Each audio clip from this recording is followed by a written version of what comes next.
Magandang araw po mga guys. Magandang araw po sa ating lahat mga guys, no. I-topic po natin ngayong araw mga guys, no, yung ating mga kababayang umuupa po ng kanilang tirahan, no.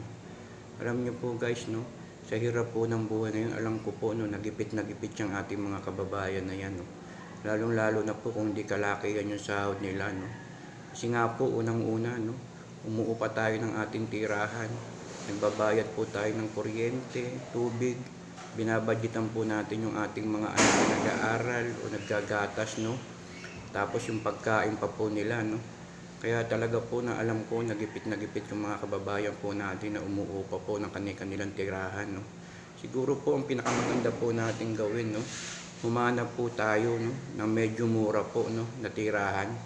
Huwag na po tayong umupa sa medyo mahal, no. I-budget po nating mabuti yung ating sahod, no. Kasi nga po yan po yung sinasabi, no, pagkabayad po natin ng upa, no, bukas po may utang na po tayo uli, no.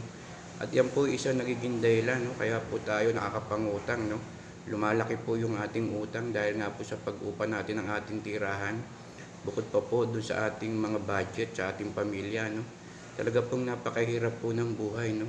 Kaya kung meron po kayong makikita, no, na matitirahan ninyo na hindi na kayo uupa, no, kung mga kamag-anak po ninyo o relatives o friend, no, na pwede nyo pakiusapan, no, na kahit na magtayo lang kayo sa kanilang lote na matitirahan nyo po, no, gawin nyo po, no, kaysa umupa po kayo, no, kasi napakahirap nga po ng buhay ngayon. Sigurado po na mahihirapan kayo at malulubog lang po kayo sa utang, no. At marami nga po tayong mga kababayan, no, na hindi po tumatagal dyan, no? Hindi po tumatagal na umuupa ng matagal, no? Lalo na po kung galing po sila sa probinsya at dadayo po sila sa Manila o sa ibang lugar at maghahanap po ng maaupahan at trabaho. Karamihan po dyan, no, hindi tumatagal at bumabalik po uli sa probinsya, no? Dahil nga po napakahirap na po ng buhay ngayon, no, mga guys, no? Siguro po ang mapapayo ko lang po dyan mga guys, no, bago po tayo umalis sa probinsya at maghanap ng trabaho sa ibang lugar, no, tiyakin po natin, no, na makakita po tayo ng trabaho na medyo maganda ang kita, no, para makayanan po natin ang pag-upa. Yun naman po mga guys, advice lang po, no, kasi nakikita ko po na marami tayong mga kababayan ang nahihirapan, no, pagdating po dyan sa pag-upa, no, ng kanilang matitirahan, no. Kulang na kulang po yung kanilang sahod, no.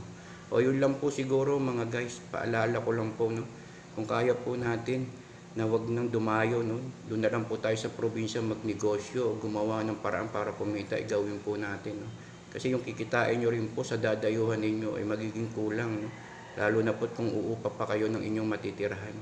Yun lang po mga guys at magandang hapon po sa inyong lahat. Maraming salamat po sa inyo mga guys.